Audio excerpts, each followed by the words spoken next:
Positive ફીડબેકનું બીજું example પાઇસ્યુરેશન. તેમાં શું કે લેડી પ્રેગ્નન્ટ છે તો જ્યારે એને લેબર થશે, ઓનસેપ્ટ ઓફ લેબર, ત્યારે કોન્ટ્રેક્શન ઓફ યુટેરસ વધશે. એના લીધે શું થશે તો કે movement of foetus into cervix, એટલે જે અંદર બાળક છે એ સર્વિક્સ તરફ જવા મુવમેન્ટ કરશે. અને ડાયલેક્શન ઓફ સર્વિસ, એના લીધે સર્વિસનું ડાયલેક્શન થશે.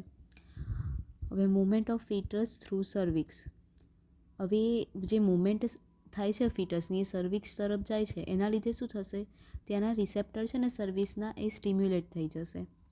અને શું થશે કે discharge of impulses from the receptor, અને રિસેપ્ટરથી ત્યાં ઇમ્પલ્સ ડિસ્ચાર્જ થશે જે હાઇપોથેલેમસમાં પહોંચશે.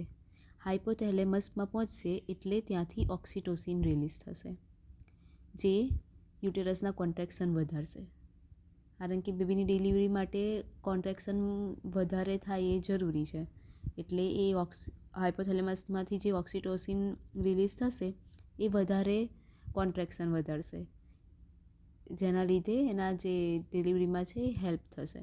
એટલે કે આ પોઝિટિવ ફીડબેકનું એક્ઝામ્પલ છે. પછી અહીંયા એક ટૉપિક આપ્યો છે કે ફીડ ફોરવર્ડ કંટ્રોલ.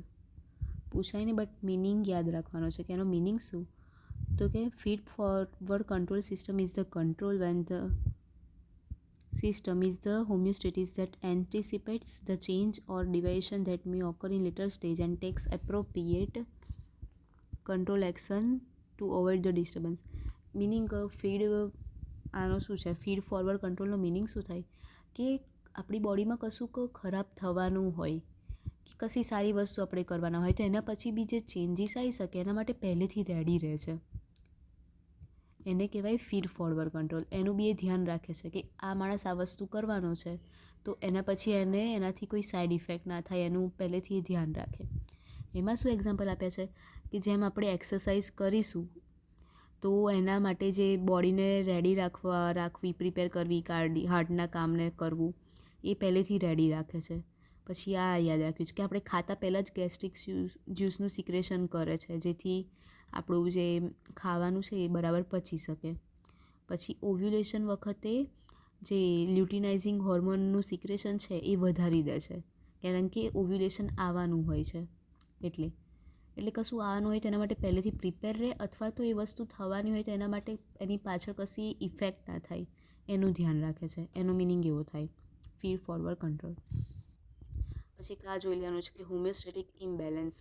જો હોમિયોસ્ટેટિક ઇમ્બેલેન્સ થાય તો શું થાય, તો એના કોઝ શું છે.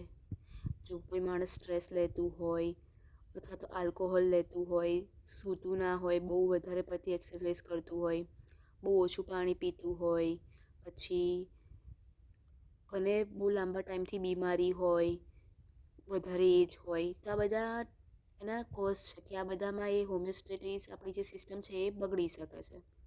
અને જો એ બગડશે તો શું જોવા મળશે, તો કે ડાયાબિટીસ મેલિટસ જોવા મળે, પછી કે ડિહાઇડ્રેશન જેવી સ્થિતિ જોવા મળે, હાઇપરટેન્શન, બીપી જોવા મળે, હાર્ટ ફેલર જોવા મળે, પછી ઇન્ફેક્શન જોવા મળે. એવા થોડા 4-5 વસ્તુ યાદ રાખવાનું, કદાચ પૂછે તો છોડાય નહીં એમ. એટલે આમાં જે 4-5 યાદ રાખી લે ને એના હેતુ, અને એમાં શું જોવા મળશે એટલે તેના કોઝિસ એ થયું, અને એનાથી શું થશે જો બગડી ગયું તો હોમિયોસ્ટેટિસ, એ થોડું 4-5 યાદ રાખવાનું.